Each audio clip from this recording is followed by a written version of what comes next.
అక్కడ ఒక గుంట ఉంది. ఆ గుంటలో పడిన కప్పలు బయటికి రాలా. అది లోతైన గుంటేమి కాదు, గట్టిగా ఎగిరితే కప్ప బయటపడుతుంది. కానీ ఎప్పుడూ కూడా ఆ గుంటలో పడిన ఏ కప్ప కూడా బయటపడలా. కారణం తెలుసా? ఏదైనా ఒక కప్ప గుంటలో పడింది అనుకోండి, చుట్టూ 10 కప్పలు వచ్చి ఓరోరి తమ్ముడా పడక ఈ గోతులో పడ్డావా, ఇదే గోతులో మా తాత పడ్డాడు బయటపడలా, ఇదే గోతులో మా మామ పడ్డాడు బయటపడలా, తమ్ముడా ఇప్పుడు నువ్వు పడ్డావు, నీకు గోతి గండ ఉంది కాబట్టి గోతులో పడ్డావు, బయటపడే ఛాన్స్ లేదు అని చెప్పి అందరూ పైనుండి మాట్లాడుతూ ఉంటే ఇక ప్రయత్నం చేసే కప్ప కూడా ప్రయత్నం చేయకుండా ఆ గోతులోనే చచ్చిపోవడం. ఇది అలవాటు అయిపోయింది. ఆ లోపల పడిన కప్పేమో ఎగిరి గంతేస్తుంది. ఎగురుతావేంటి, ఎంత ఎగిరినా సరే నువ్వు బయటికి రాలేవు అని చెప్పి అన్ని కలిసి నీ వల్ల కావు అని చెప్పి అంటుంటే ఆ లోపల పడిన కప్ప ఇంకెక్కువ ప్రయత్నం చేస్తుంది. ఈ చుట్టూ ఉన్న కప్పలన్నీ కలిసి చెప్తుంది వినపట్టలేదా, పైకి రావడం సాధ్యం కాదు, పెద్ద కప్పలే చచ్చిపోయినాయి, నువ్వు ఎలా పైకి వస్తావు అని అంటే అది ఒక్కసారిగా ఎగిరి బయటపడిపోయింది. దేవుడి మనం ఎంత దీన్ని నిరుత్సాహపరిచినా,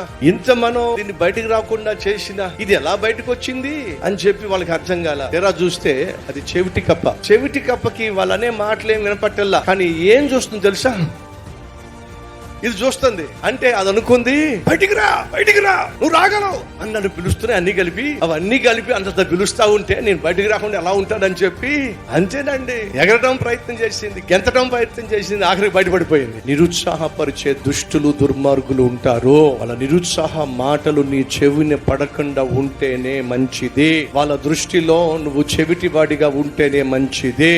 అప్పుడే నీ ప్రయత్నం నువ్వు చేయగలవు, నీ పోరాటంలో నువ్వు గెలవగలవు. నీ జీవితంలో ముందుకు సాగాలి, అనుకున్నది సాధించాలి అంటే చెత్త చెదారం వాగేటటువంటి వాళ్ళ వాగుళ్ళు నీ చెవిన పడ్డానికి వీలు లేనే లేదు.